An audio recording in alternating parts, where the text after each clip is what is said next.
Salut à tous. Je voulais vous donner une petite astuce parce que j'ai ramé comme un chien galeux, moi, pour arriver à faire fonctionner ma mise à jour du firmware au niveau de la base sur un CSL Direct Drive.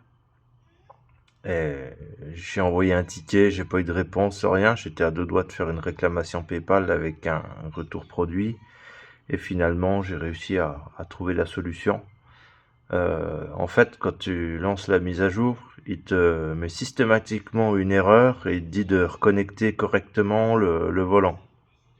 Alors que tout est bien branché, il y a bien dès que le volant il entre en mode fast boot, et ben non bootloader, et ben tout de suite ça te fout une erreur.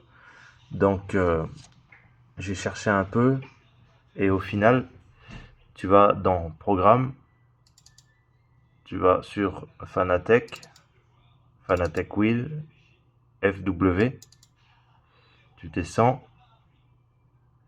tu vas sur base updater window. Et là, faut pas faire un double clic parce qu'à chaque fois que je faisais un double clic, ça me rebalançait une seconde erreur. Tu fais un clic droit et tu l'exécutes en tant qu'administrateur. Et seulement là, il va trouver tout le firmware complet, il va te le mettre à jour sans poser de questions, sans rechigner. Alors que j'ai dû bien passer 7 heures à essayer de chercher sur des forums, tout ça, sauf que c'est hyper flou, il y a plein de gens qui ont des problèmes, il y a personne qui donne les solutions trouvées, c'est un peu compliqué. Donc moi, voilà, si ça peut aider quelqu'un, en faisant comme ça, j'ai réussi à mettre à jour mon CSLDD à la dernière version sur le pilote 464. Donc maintenant, je suis tout à jour sur mon matériel et puis tout va bien, quoi. Voilà.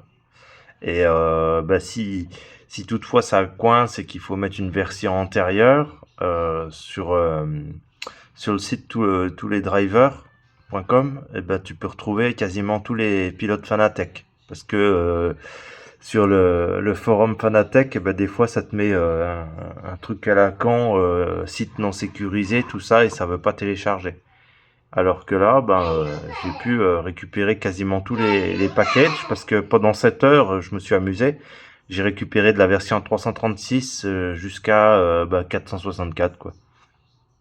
Donc voilà, si jamais ça va pas comme ça, essaye avec une version antérieure et puis en forçant la mise à jour, en faisant comme je t'ai montré avec le clic droit et installé en tant qu'administrateur, et ben là, ça se lance impeccable.